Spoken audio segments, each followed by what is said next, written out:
कि नबी करीम अलैहिस्सलाम ने अपनी उम्मत को यह सबक और दर्स दिया कि इत्तबिउ सवादल आज़म, मुसलमानों की जो अजीम जमात है उस जमात की पैरवी करो। फ़इन्नहु मन शज़्ज़ा शुज़्ज़ फ़िन्नार, जो इस जमात से अलग हो गया उसने अपना ठिकाना जहन्नम में बना लिया, वो जहन्नम की तरफ अलग हो गया। जो पूरी जमात से और अहले ईमान के रास्ते को छोड़कर कट के अलग हो जाता है वो जहन्नम में जाएगा।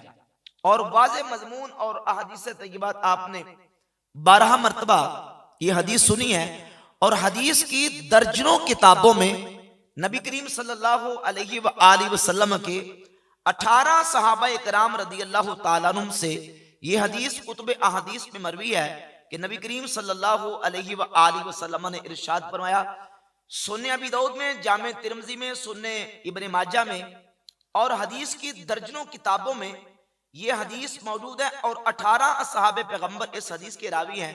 नबी पाक सल्लल्लाहु अलैहि वसल्लम ने फरमाया, अला इन्न मन क़ब्लकुम मिन अहलिल किताबी इफ्तरकू अला सिनतैन व सबईन मिल्ला।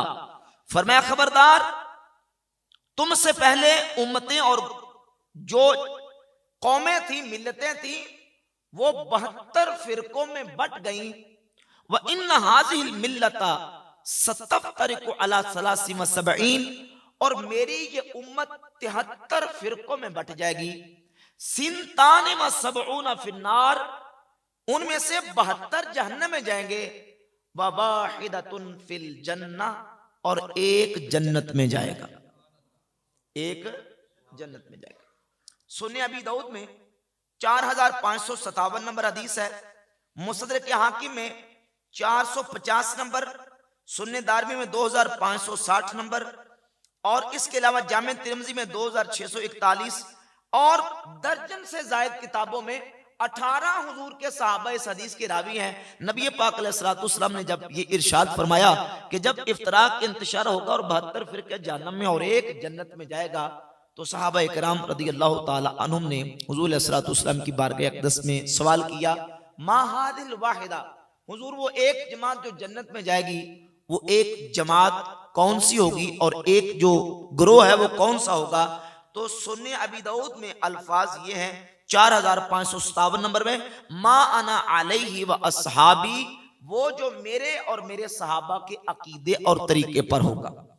यानी जिस पर मैं और मेरे सहाबा, यानी जिस अकीदे पर, जिस तरीके पर मैं हूं, जिस अकीदे और जिस तरीके पर मेरे सहाबा हैं, जो उस पर होगा वो जन्नत में जाएगा। और जामे तिरमिज़ी में अल्फाज है, सुन्ने अबी दाऊद में अल्फाज है हियल जमातु, वो एक जमात होगी। और जामे तिरमिज़ी में अल्फाज ये है कि मा अना अलैहि व अस्हाबी, वो ग्रोह होगा जिस पर मैं और मेरे सहाबा हैं, यानी मेरे और मेरे सहाबा के अकीदे और तरीके पर होने वाला और चलने वाला, जो वो जन्नत में जाएगा। अब देखेंगे जब इस तरह इफ्तराक को इंतशार उम्मत में हुआ और उम्मत के अंदर बहुत सारे गुमराह फिरके पैदा हुए, तो अहले ईमान के रास्ते को छोड़कर, मुसलमानों की अजीम जमात को छोड़कर मुतअद्दिद फिरके और ग्रोह, फिरके, फिरकियां, वो मुसलमानों की अजीम जमात से अलग हो गए। उस वक्त जरूरत पेश आई, उस वक्त हाजत पेश आई कि मुसलमानों का जो अजीम ग्रोह है, जो मुसलमानों की जमात चली आ रही है, जो पहले सिर्फ इस्लाम या मुस्लिम लफ्ज इस्तेमाल होता था, अब वो भी अपने आप को मुस्लिम कह रहे हैं। जो कब्र के अजाब के मुनकिर हैं वो भी अपने आप को मुस्लिम कह रहे हैं। जो सहाबा इकराम के इजमा का इनकार कर रहे हैं वो भी अपने आप को मुस्लिम कह रहे हैं। जो अंबिया की शफाअत का इनकार कर रहे हैं वो भी अपने आप को मुसलमान कह रहे हैं। जो नबी अलैहिस्सलाम की मिराज का इनकार कर रहे हैं वो भी अपने आप को मुसलमान कह रहे हैं। जो सहाबा इकराम को नऊजुबिल्लाह काफिर और गुमराह समझ रहे हैं, तो सारे जब अपने आप को मुसलमान कहने लगे, तो सहाबा के दौर में और ताबईन के दौर में फिर मुसलमानों की जमात के लिए एक लफ्ज और एक जुमला इस्तेमाल किया गया उस बड़ी मुसलमानों की जमात के लिए कि ये वो मुसलमान है जो अहले सुन्नत है। कौन सा मुसलमान है? अहले सुन्नत।